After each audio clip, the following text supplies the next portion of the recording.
Buenas tardes. El video que se analizó en esta ocasión fue el video de derecho a la identidad, ya lo dijo la Corte. Es el amparo 6605/2017 y está a cargo del abogado Miguel Carbonell, María Dolores Higareda y José Beristain.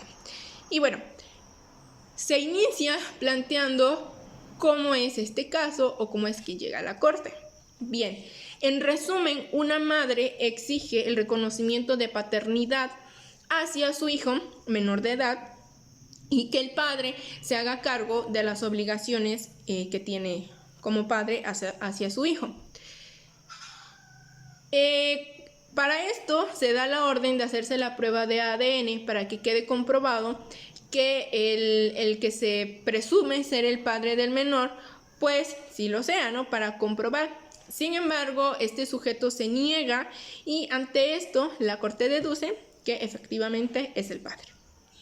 Cuando se hace el reconocimiento del menor, pues se le cambian los apellidos y queda el nombre de pila, el apellido paterno y el apellido materno.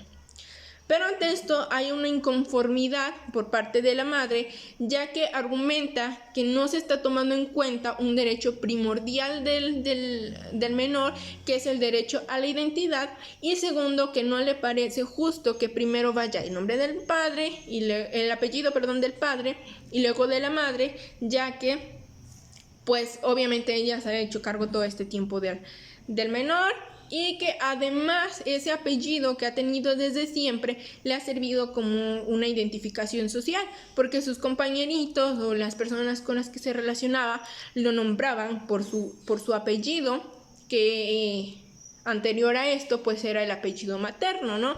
Y entre los que las personas que están analizando el caso deducen que finalmente al menor no se le tomó en cuenta o no se le estaba tomando en cuenta para tomar la decisión del caso, y él era como la parte esencial del caso, porque pues él era el que le iba a cambiar gran parte de su vida y más que nada de sus relaciones sociales.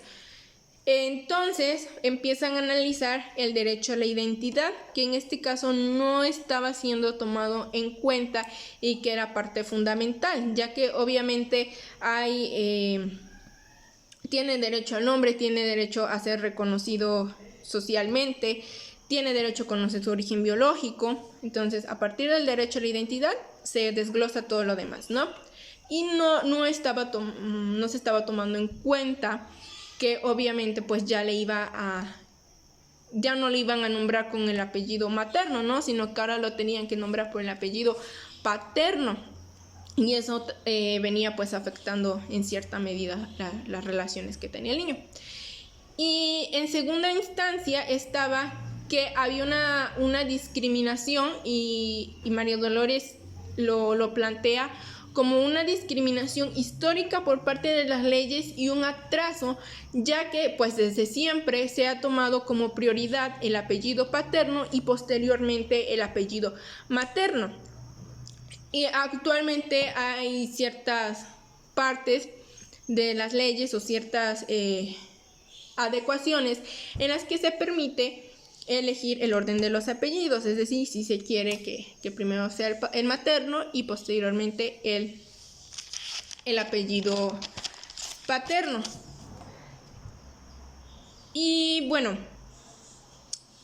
una vez ya establecido esto, porque la otra parte era que esta señora no había planteado esa situación desde el inicio, ¿no? Entonces pues ya, ni modo, porque desde un principio no dijo que pues estaba en desacuerdo con esa parte o que se hiciera la modificación. Entonces no había más. Se quedaba el nombre de pila, el apellido paterno y seguido de ello el apellido materno. Después de esto viene otra parte del video. Entonces después de esto viene, una vez que ya se analizó que obviamente no se tomó en cuenta el derecho de identidad del menor, y que en esta parte pues sí hubo una parte de discriminación en el caso de que primero iba el apellido paterno y después el apellido materno. Y después viene otro punto que me pareció muy importante, que fue el deber de proporcionar alimentos, ¿sí? Y en esta parte se dice que tú eres padre del menor o del hijo que tengas desde el momento en el que nace, y desde ese momento es tu responsabilidad hacerte cargo del menor. En este caso no aplicaba desde que se te reconoce en la sentencia o el día de la corte como padre, sino desde que el menor nace, él es tu hijo y te tienes que hacer responsable de él. Entonces, pues la otra parte que se demandaba era que se hiciera cargo el padre del menor, que se hiciera cargo de los alimentos y de los gastos, pero desde que nació el niño. Esto se refiere a los gastos retroactivos. Entonces, pues obviamente se establece no específicamente un monto, no es de que vas a pagar 100, 500, no sé, tantos pesos desde que nació tu hijo hasta ahora, sino que se establece, aparte de la pensión que le vas a pagar a tu hijo a partir del día de la sentencia, todavía se le añade un tanto por ciento por gastos o alimentos retroactivos. Entonces, pues se genera un poquito más, y para establecer este monto o esta cantidad de porcentaje hay que tomar en cuenta que si solamente tenía un solo hijo, la edad del menor, y que si solamente participó en los gastos la madre o hubo más familiares quienes aportaron ayuda económica o alimenticia al menor. Entonces, todos estos aspectos se tomaron y se debieron de haber tomado en cuenta para establecer el porcentaje determinado y el monto determinado, para que posteriormente se le estableciera la pensión que tenía que pasar el padre al menor de edad.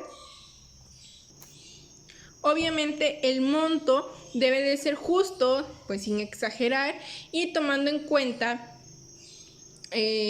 pues los ámbitos en los que se desarrolla, ¿no?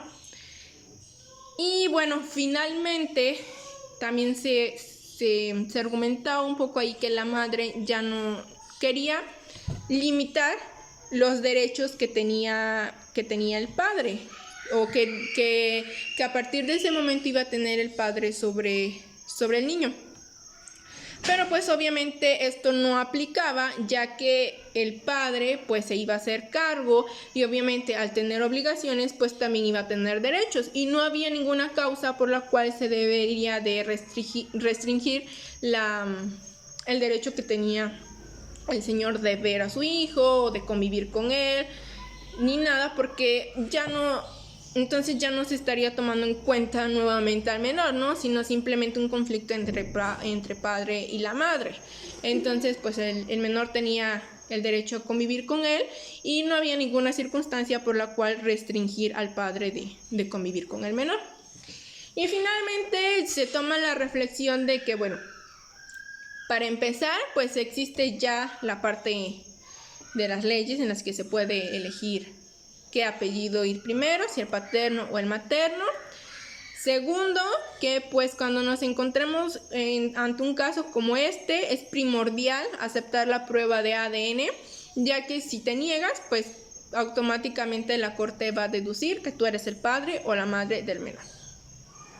Y tercero, que obviamente se toma en cuenta que el padre sí estaba enterado del nacimiento del bebé, o que él era el padre de ese menor, ya que pues en algunas ocasiones se le oculta, no se le dice, y ya al final pues deciden demandar cuando obviamente el padre pues no, en realidad no supo que tenía un hijo. Entonces, por parte de la madre también es fundamental y aclarar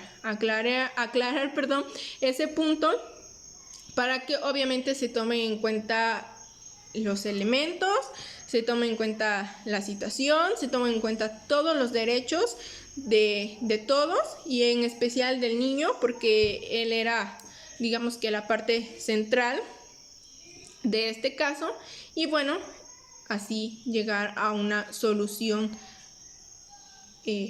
lo más justa y lo más adecuada posible. Muchas gracias.